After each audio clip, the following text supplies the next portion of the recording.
Hey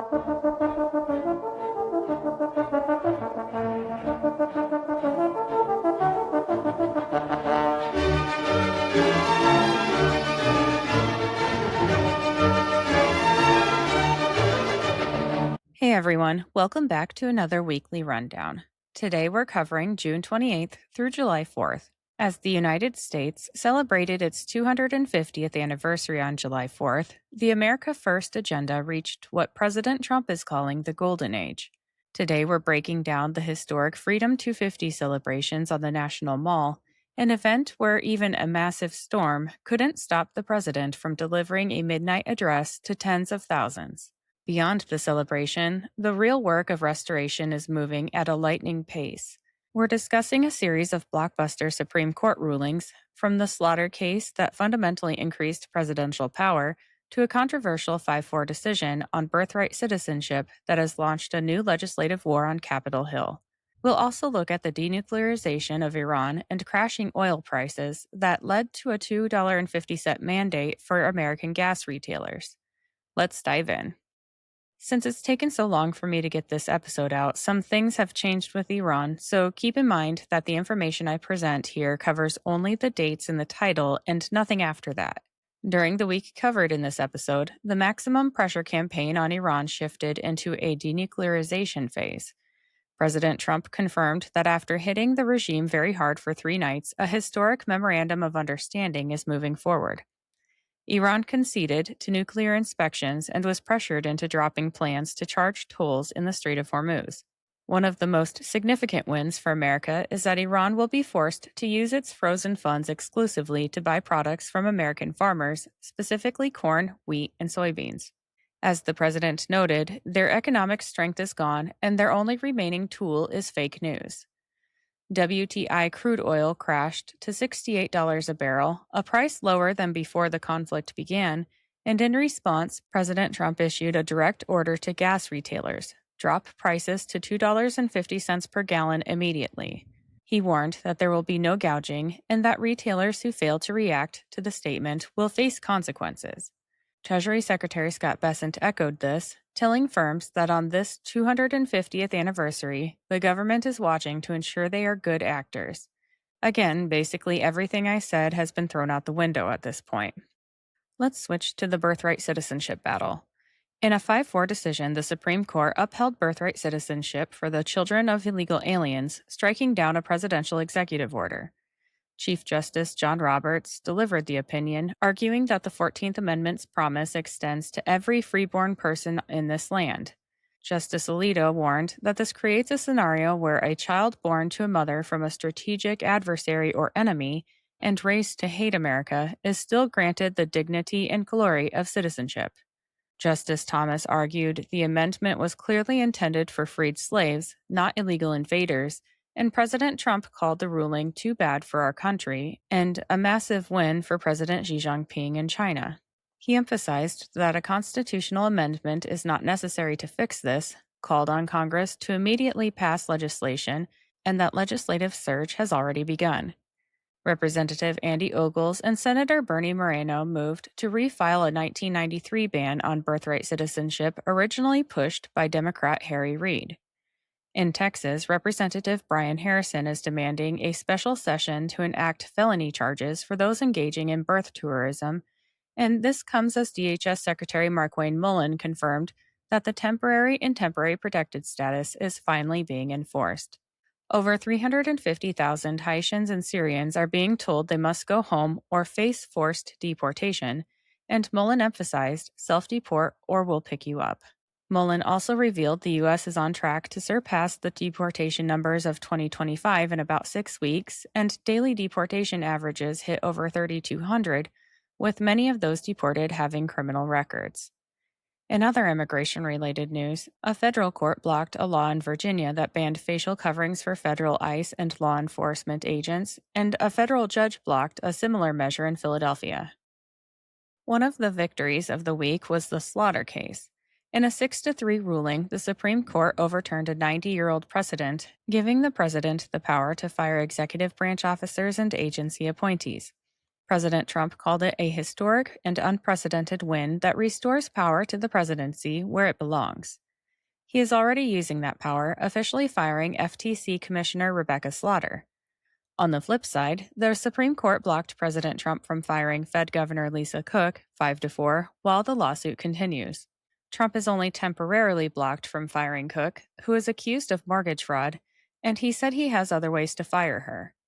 The Supreme Court also upheld state laws banning biological males in girls' sports and agreed to hear whether the Constitution ensures Americans have a right to possess AR-15s and other similarly styled firearms. Last for this topic, NPR retracted the story that Justice Samuel Alito retired from the Supreme Court. As we look toward the 2026 midterms, the battle for election integrity is the national emergency of the moment. The Supreme Court recently upheld late mail-in ballot counting in Mississippi, a decision Justice Alito warned undermines public confidence in our system. In response, President Trump told Senate Republicans that he will refuse to sign any legislation, including a major housing bill, until the Save America Act is passed. This act, which requires proof of citizenship to vote, is being forced into must-pass legislation like the NDAA. Speaker Johnson is also looking at passing it through reconciliation, which only requires 50 votes in the Senate. The message is simple: no more election months and no more excuses. We'll wrap up the first half of this episode with coverage of the America250 celebrations. President Trump made history in North Dakota, taking the first flight aboard the stunning new Air Force One to dedicate the Theodore Roosevelt Presidential Library. He toured the facility, cut the ribbon at the opening ceremony, and reunited the only pair of father-son Medals of Honor in U.S. history, Teddy Roosevelt's and his son Theodore Roosevelt Jr.'s, for the first time ever. Trump was escorted by Rough Riders, delivered powerful remarks honoring Roosevelt's legacy of strength and American exceptionalism, and tied it directly to the broader America250 celebrations sweeping the nation. From record crowds on the National Mall to breathtaking military flyovers, including B-2 bombers, F-35s, and Thunderbirds, the 250th was a true display of patriotism, culminating in the largest fireworks show in history, with 850,000 munitions lighting up the skies. Despite weather challenges, Trump refused to cancel, delivering an inspiring midnight speech to thousands of dedicated patriots who braved the elements.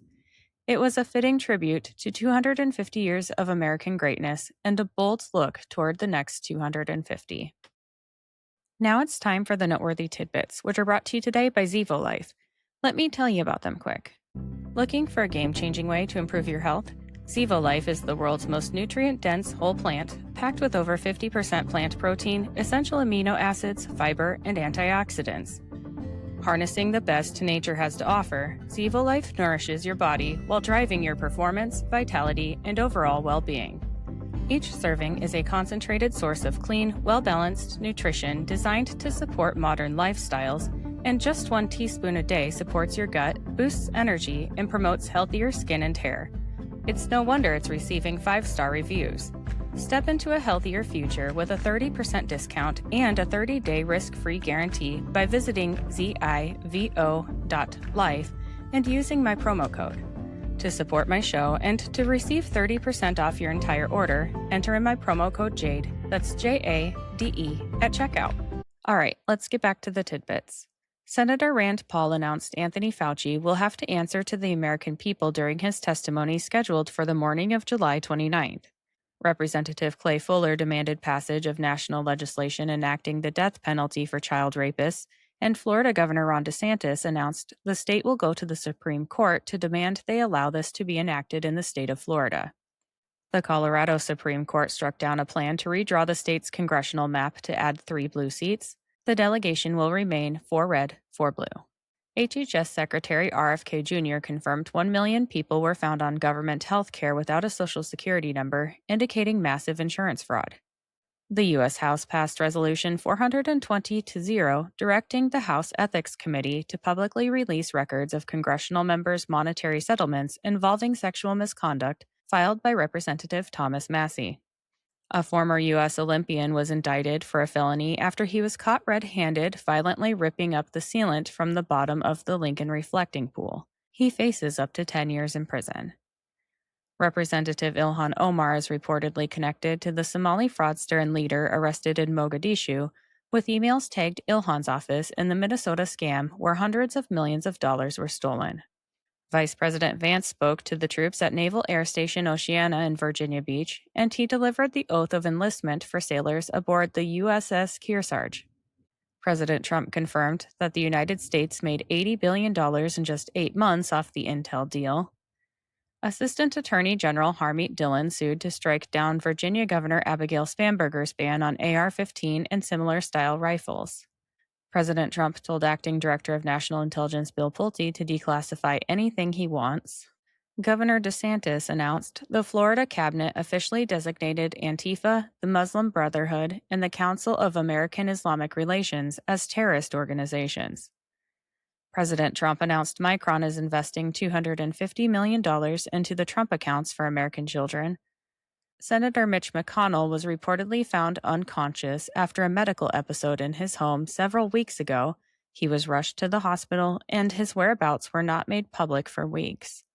Former CIA Director John Brennan is suing the Department of Justice to preserve investigation records as he seeks to throw out the probe. Secretary of State Marco Rubio terminated the legal status of a communist Cuban operative who was part of the group that brought Hassan Piker to Cuba. That operative is now pending deportation. President Trump announced he's abolishing restrictions on scallop fishing. War Secretary Pete Hegseth honored the National Guard at the newly beautified Meridian Hill Park in Washington, D.C. Minnesota Governor Tim Walz is facing calls to resign after he pardoned an illegal alien child sex rapist with the Board of Pardons. The man justified his preying upon a 10-year-old by calling it a cultural thing. The FBI is surging resources into the 2020 Fulton County, Georgia election investigation. Judge Nicole Berner blocked the implementation of a Trump executive order from January 2025, blocking him from firing nearly 24 intelligence officers. The FBI mic'd up a senior Democrat inside California Governor Gavin Newsom's political orbit before the DOJ launched a corruption investigation into Newsom and his wife, Jennifer. Newsom's then chief of staff pleaded guilty to federal fraud and tax charges in May, and this wiretap was approved under the Biden administration. New York City Mayor Mamdani demanded residents raise their air conditioning to 78 degrees, but it was discovered that City Hall is kept as low as 54 degrees. That wraps up our recap of June 28th through July 4th. What was your favorite moment from the 250th? Drop your thoughts in the comments or on X at Shades of Jade Pod. If these updates are hitting the spot, leave a review and share the show with a friend. Also, hello to my audience in Japan. Thank you for listening and have a great day.